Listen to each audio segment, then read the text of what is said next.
तेजस्वी यादव के घर पर बैठक खत्म हो चुकी है। तेजस्वी यादव और अशोक गहलोत के बीच ये बैठक पटना में हो रही थी। मीटिंग के बाद लालू यादव से मिलने गए हैं तेजस्वी यादव। अब लालू यादव से बात करेंगे तेजस्वी यादव। अशोक गहलोत कृष्णा अल्लावारू के साथ वहां मौजूद थे। लालू यादव से मिलने राबड़ी आवास पर पहुंचे हैं तेजस्वी यादव। ये तस्वीरें आप देख रहे हैं बैठक के बाद की। अशोक गहलोत जो कांग्रेस के संकट मोचक के तौर पर अब पटना पहुंचे हुए हैं, पर्यवेक्षक हैं वो बिहार के, और उनको अब भेजा गया है आखिरी लम्हों में जो फ्रेंडली फाइट को लेकर जो पेच हैं, जो बागी लोगों को लेकर जो एक तरह से मुश्किलें लगातार महागठबंधन में बढ़ रही हैं, तो एक तरह से उसको स्मूदन आउट करने के लिए, उसको ठीक करने के लिए, दुरुस्त करने के लिए अशोक गहलोत को पटना भेजा गया है। और अब से कुछ देर पहले अशोक गहलोत और तेजस्वी यादव की बैठक खत्म हुई है और बताया जा रहा है कि इस बैठक के बाद तेजस्वी यादव लालू प्रसाद यादव से मिलने के लिए राबड़ी आवास पहुंचे हुए हैं। और ये तस्वीरें सीधी तस्वीरें, अशोक गहलोत इस बैठक के बाद बाहर निकले हैं और इस बैठक की पूरी जानकारी, पूरा ब्यौरा तेजस्वी यादव लालू यादव को देंगे। और उसके बाद कल एक संयुक्त साझा प्रेस कॉन्फ्रेंस महागठबंधन की होगी। तो कहा जा रहा है कि आज की बैठक में जो तमाम फैसले लिए गए हैं, कल उसका ऐलान सार्वजनिक तौर पर किया जाएगा। रमन राय इस वक्त वहां मौजूद है, चलते सीधे रमन के पास।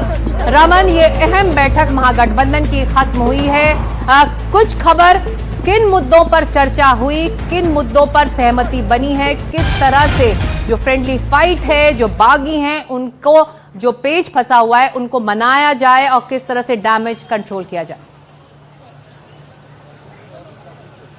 बिल्कुल सिकता, दो बैठक इस वक्त हुई है पटना में। पहली बैठक तेजस्वी यादव के आवास पर अशोक गहलोत के साथ हुई, फिर वहां से तेजस्वी यादव अशोक गहलोत को लेकर निकलते हैं और वो राबड़ी आवास पहुंचते हैं। इस वक्त हम राबड़ी आवास के बाहर है और अशोक गहलोत की सीधी बात लालू यादव से होती है। अशोक गहलोत इस वक्त बाहर निकले हैं राबड़ी आवास से और अशोक गहलोत ने बाहर आकर कहा है कि 5-6 ऐसी सीटें थी जहां पर दोनों तरफ से जो उम्मीदवार उतारे गए थे उसको लेकर भी बात हुई है, लेकिन कुछ क्लियर नहीं किया गया है अशोक गहलोत के तरफ से कि किन सीटों पर जो उनके उम्मीदवार हैं, क्या वो बैठेंगे या आरजेडी के जो उम्मीदवार खड़े हैं उन सीटों पर वो बैठेंगे। अशोक गहलोत ने कहा है कि 5-6 सीटों पर जो बातचीत है वो आज फाइनल हो जाएगी और कल जो है वो पूरी बात बताई जाएगी। कल एक ज्वाइंट प्रेस कॉन्फ्रेंस होगा पटना में इंडिया गठबंधन का, जिसमें कि कांग्रेस, आरजेडी और तमाम जो दल है इंडिया गठबंधन में उनके नेता बैठेंगे और ज्वाइंट प्रेस ब्रीफिंग की जाएगी सीटों को लेकर। अब बिहार की जनता के लिए काम कैसे करें, ये बातें हुई। ये दो बातें हो रही है कि जो जिसको हम लोग फ्रेंडली फाइट सीट कहते हैं उस पर आप लोग मुद्दा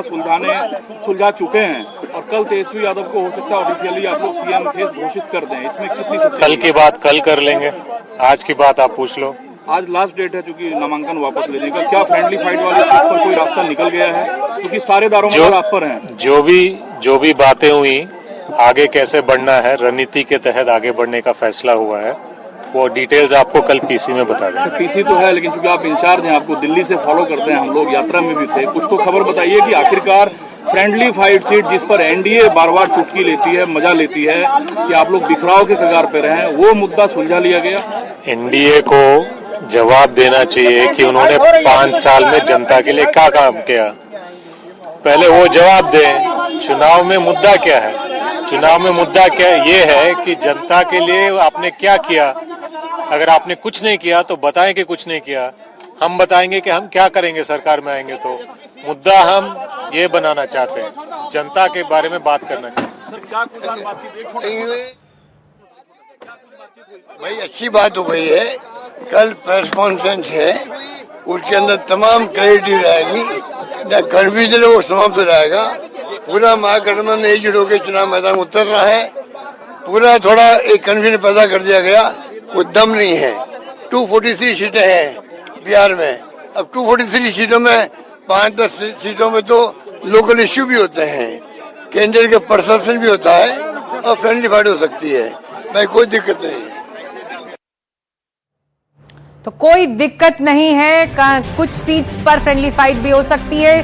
तस्वीरें आप देख रहे हैं, अशोक गहलोत और तेजस्वी यादव पहले उन्होंने मुलाकात की, उसके बाद दोनों लालू प्रसाद यादव से राबड़ी आवास में मिलने पहुंचे। और आइए पहले सुन लेते हैं एक बार फिर कि इस बैठक के बाद अशोक गहलोत ने क्या कहा है और किस तरह से पूरा मामला सुलझाने की उन्होंने कोशिश की है।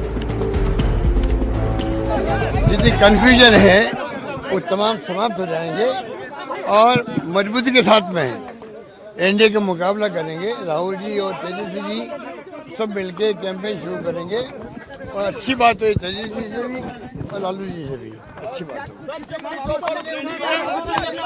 सारी बातें कल क्लियर हो जाएगी आपके सामने। और 243 सीटें यहाँ पर है।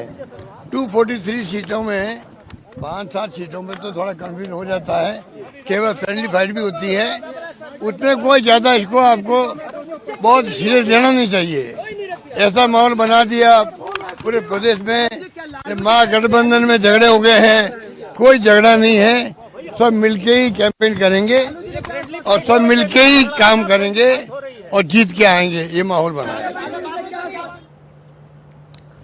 रमन राय इस वक्त हमारे साथ मौजूद है। रमन, आपने सुना गहलोत को, वो तो एक तरह से पत्रकारों को ही कह रहे हैं कि ऐसा माहौल बना दिया, ऐसा कुछ नहीं है ग्राउंड पर, लेकिन हम सब जानते हैं कि यही फ्रेंडली फाइट ग्राउंड में फर्स्ट फेज में खासतौर से महागठबंधन के लिए महा प्रॉब्लम बन सकती है। बिल्कुल सिकता, महा प्रॉब्लम बन सकती नहीं, महा प्रॉब्लम बन चुकी थी। इस वजह से अशोक गहलोत को सीधा लालू यादव से बात करने के लिए उनके आवास पर आना पड़ा, क्योंकि जितनी सीटें थी फ्रेंडली फाइट की लगभग 13 सीटें, उसमें से 6 सीटों पर आरजेडी और कांग्रेस के जो कैंडिडेट्स हैं वो आमने सामने हैं। अब आरजेडी दबती है उन सीटों पर या कांग्रेस के उम्मीदवार दबते हैं, ये कल पता चलेगा, क्योंकि ज्वाइंट प्रेस कॉन्फ्रेंस होना है। तो संभवतः आज जो बातचीत है वो रात भर जारी रह सकती है, क्योंकि थोड़ी देर पहले तेजस्वी यादव और अशोक गहलोत दोनों लालू यादव से मुलाकात करके निकले हैं और इस पर जो फैसला लिया जाएगा उन सीटों पर वो कल सामने होगा, कल क्लियर होगा, क्योंकि 5 से 6 सीटों पर आमने सामने हैं कांग्रेस और आरजेडी। और सबसे बड़ा सवाल कि क्या कांग्रेस पार्टी कल के प्रेस कॉन्फ्रेंस में तेजस्वी यादव को सीएम चेहरे के लिए हामी भरती है कि नहीं, क्योंकि अभी तक जितने भी प्रेस कॉन्फ्रेंस हुए हैं कांग्रेस की तरफ से साफ नहीं कहा गया है कि तेजस्वी हमारे महागठबंधन के सीएम के उम्मीदवार हैं। तो ये दो सबसे बड़े सवाल है, पहला तो जो फ्रेंडली फाइट की सीटें हैं और दूसरा कि क्या Tejashwi Yadav officially CM candidate announce होते हैं या नहीं महागठबंधन की तरफ से। बिल्कुल, आप नजर रखें, हम लौटेंगे आपके पास। फिलहाल अपडेट के लिए रमन राय आपका शुक्रिया। तो अशोक गहलोत और तेजस्वी यादव की जो बैठक खत्म हो गई है और लालू से भी उन्होंने मुलाकात कर ली और कल एक बड़ी प्रेस कॉन्फ्रेंस होने वाली है, एक साझा प्रेस कॉन्फ्रेंस महागठबंधन के आगे की रणनीति को लेकर।